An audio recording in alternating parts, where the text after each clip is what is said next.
Dear students, आज के इस वीडियो में मैं क्लास 10th के स्टूडेंट्स के लिए साइंस में बायोलॉजी के लेसन जैव प्रक्रम या लाइफ प्रोसेस में आपको श्वसन के बारे में जानकारी दे रहा हूँ कि स्टूडेंट्स श्वसन क्या है। श्वसन एक वह रासायनिक क्रिया है जिसमें कोशिकाओं में संचित भोज्य पदार्थों का ऑक्सीकरण होता है। जो भोजन हम खाते हैं उस भोजन को डाइजेस्ट किया जाता है और भोजन पच जाता है, उसके बाद वो ब्लड के माध्यम से कोशिकाओं में पहुंच के विलीन हो जाता है कोशिका द्रव्य में।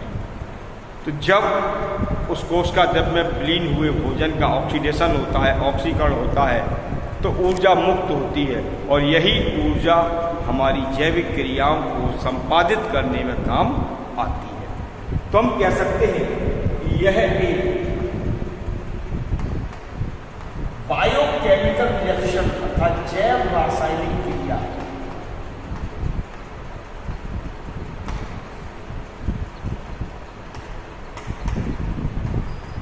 जिसमें सेल्स अर्थात कोशिकाओं में संचित भोज्य पदार्थों का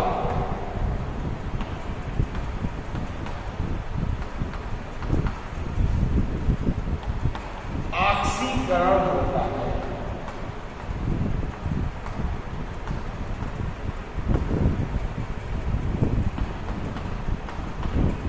और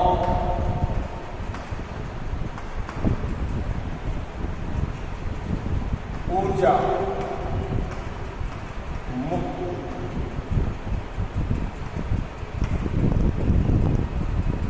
यही ऊर्जा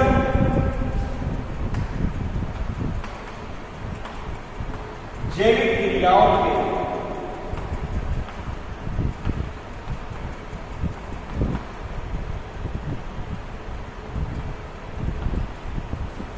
संपादन में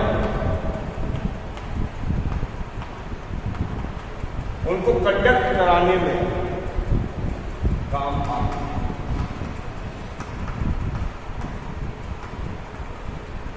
डिस्टेंस श्वसन की क्रिया दो प्रकार से संपन्न होती है। टाइप्स ऑफ रेस्पिरेशन या श्वसन के प्रकार।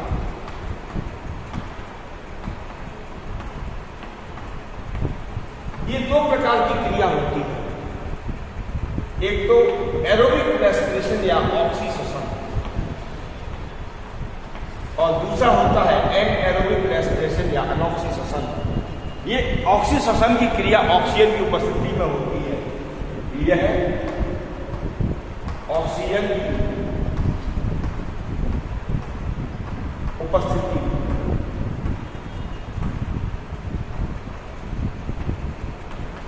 होती है। इसमें ग्लूकोज के ऑक्सीडेशन अर्थात ऑक्सीकरण से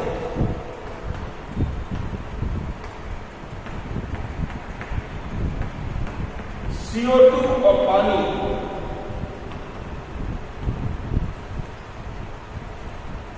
अंतिम उत्पाद के रूप में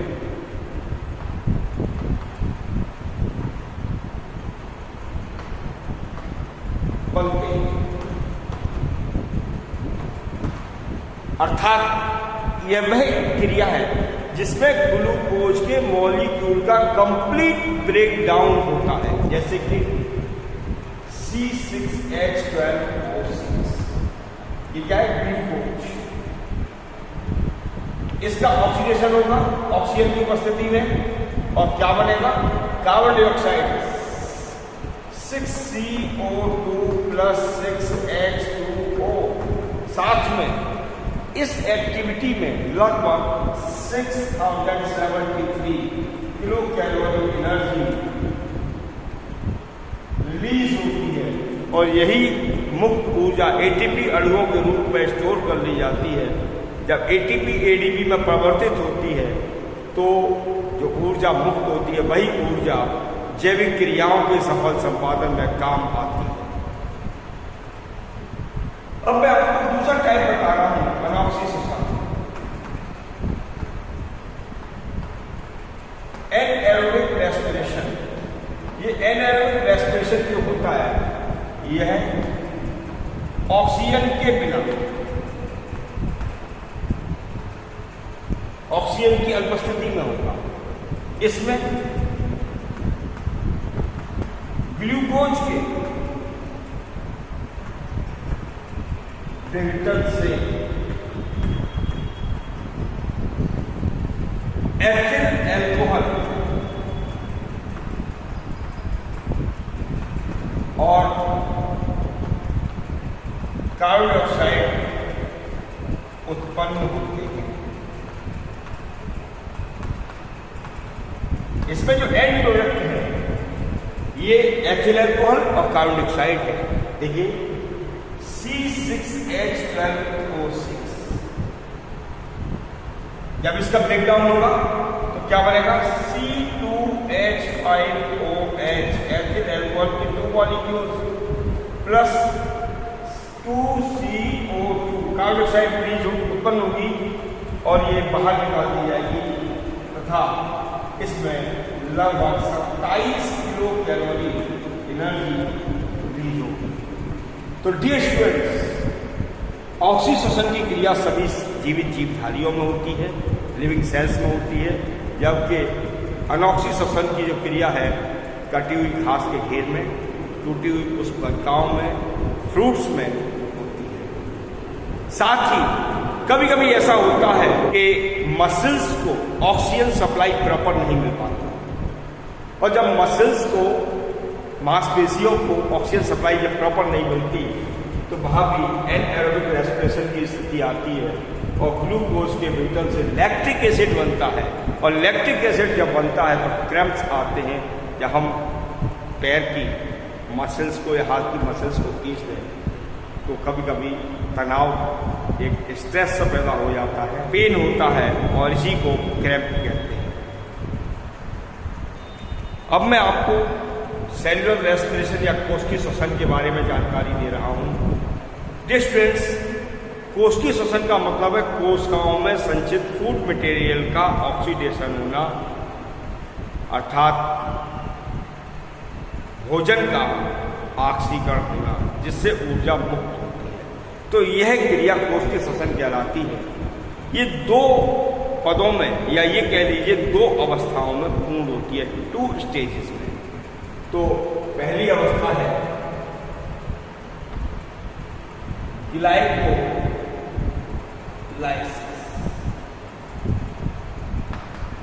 स्टूडेंट्स, ग्लाइकोलाइसिस की जो प्रोसेस है ये ऑक्सीजन के बिना सेल्स के साइटोप्लाज्म में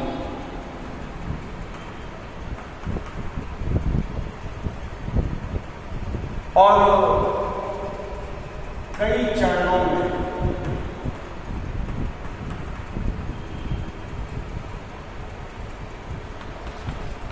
की मदद से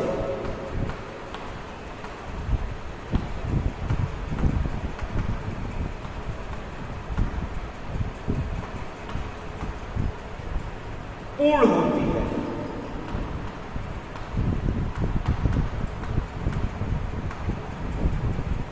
डियर स्टूडेंट्स, इस क्रिया को EMP साइकिल भी कहते हैं, क्योंकि इस क्रिया का उल्लेख एमजे, मेयरहॉफ और परनास नाम के 3 वैज्ञानिकों ने किया था। उन्हीं के नाम पर इसका नाम EMP साइकिल रखा गया। इस क्रिया में फर्स्ट ऑफ ऑल सबसे पहले ग्लूकोज का एक अणु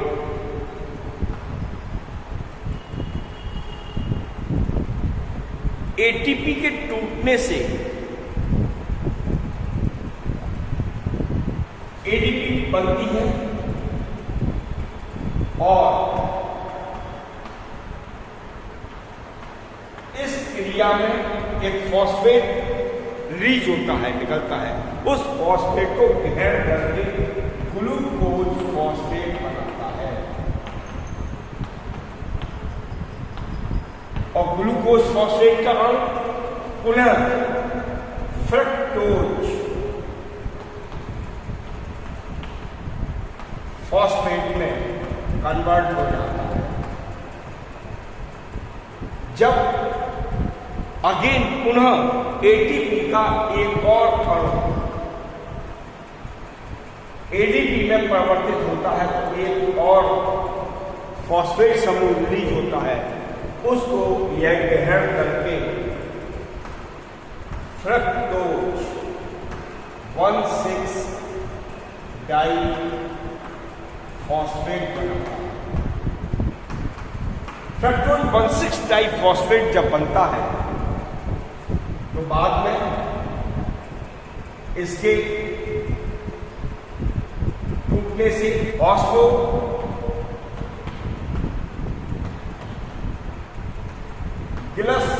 ग्लिसरॉल्डिहाइड के 2 मॉलिक्यूल्स बनते हैं। फॉस्फोग्लिसरॉल्डिहाइड के ब्रेकडाउन से फॉस्फोग्लिसरिक एसिड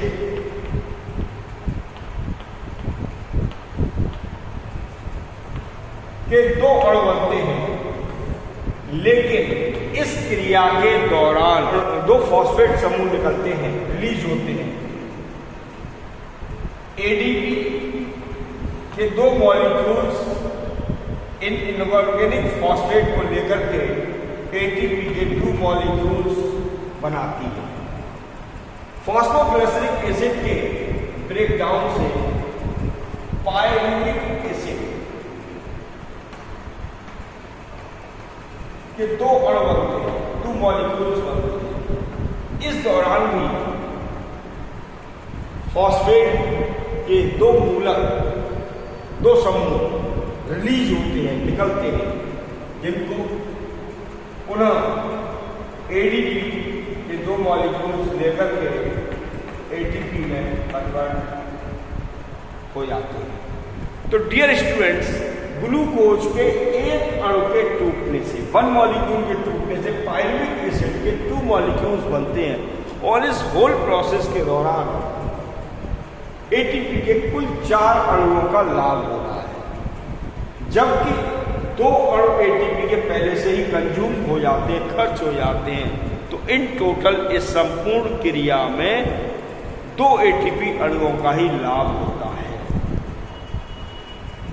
अब ये पायरुविक अम्ल का अणु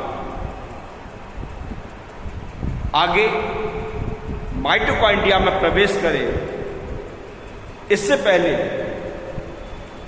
यह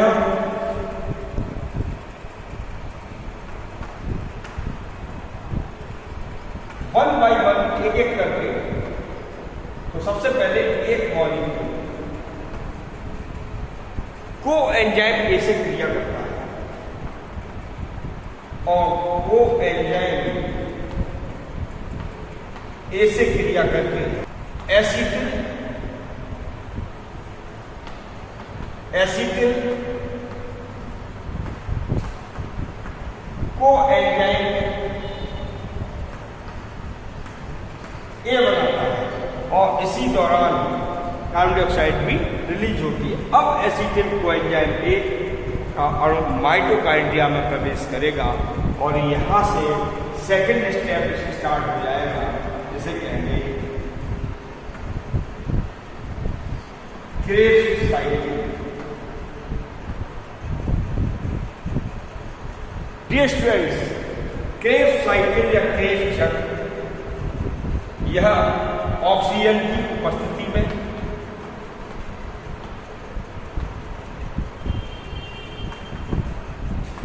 कई चरणों में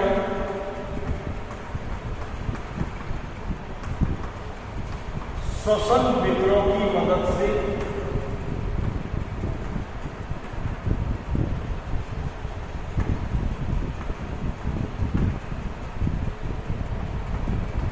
माइटोकॉन्ड्रिया में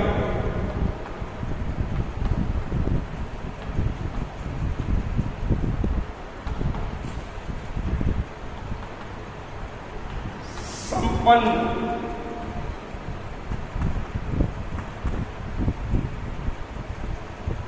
होता है। इसे एच क्रेव या हेंस क्रेव ने प्रस्तुत किया था। उन्हीं के नाम पर इसका नाम क्रेव चक्र रखा गया। तो dear students, acetyl coenzyme A ये माइटोकॉन्ड्रिया में पहले से ही मौजूद ऑक्जेलो एसिटिक एसिड से क्रिया करता है और सिट्रिक एसिड बनाता है।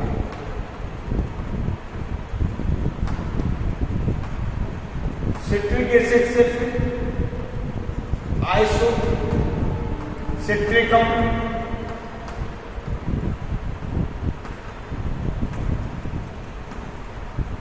इससे अल्फा कीटो ग्लूटेरिकम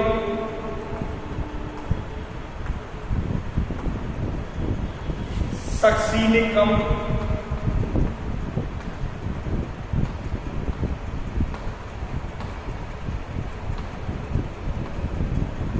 मैलिकम और अंत में ऑक्जेलो एसिटिक अम्ल बनता है, ताकि नेक्स्ट कमिंग एसिटिल कोएंजाइम ए को माइटोकॉन्ड्रिया में ऑक्जेलो एसिटिक अम्ल प्राप्त हो सके। लेकिन इन चेंजेस के दौरान, जो ये परिवर्तन होते हैं, इनके दौरान कार्बन डाइऑक्साइड गैस निकलती है,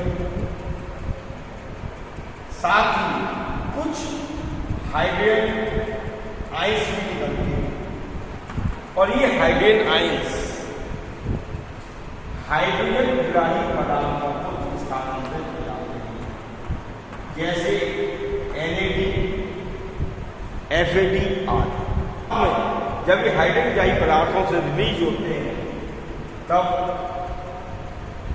ऑक्सीजन से क्रिया करके जल बनाते हैं और ये जल कोशिकाओं में काम आ जाता है। लेकिन इस प्रोसेस के दौरान ही ऊर्जा मुक्त होती है और ये ऊर्जा ATP अणुओं के रूप में स्टोर कर ली जाती है। तो डियर स्टूडेंट्स, इस प्रकार से एक पायरुवेट एसिड के टूटने से लगभग 18 ATP के अणु बनते हैं और 2 पायरुविक अम्लों के टूटने से 36 ATP के अणु बनते हैं। और ग्लाइकोलाइसिस की प्रोसेस में 2 ATP अणुओं का लाभ होता है। इस प्रकार से कुल मिलाकर के 2 ग्लाइकोलाइसिस में और 36 क्रेव साइकिल में कुल 38 ATP मॉलिक्यूल्स का लाभ होता है। और यही ATP मॉलिक्यूल्स के विघटन से हमें ऊर्जा प्राप्त होती है। तो डियर स्टूडेंट्स, आज के इस वीडियो में मैंने आपको कोष की श्वसन के बारे में जानकारी दी। यदि मेरा वीडियो अच्छा लग रहा हो तो इसे लाइक और शेयर करना ना भूलें। साथ ही जिन विद्यार्थियों ने मेरे चैनल को सब्सक्राइब नहीं किया है, उसे तुरंत सब्सक्राइब कर लें, ताकि आने वाले वीडियोज़ की नोटिफिकेशन आपको सबसे पहले प्राप्त हो। Thank you.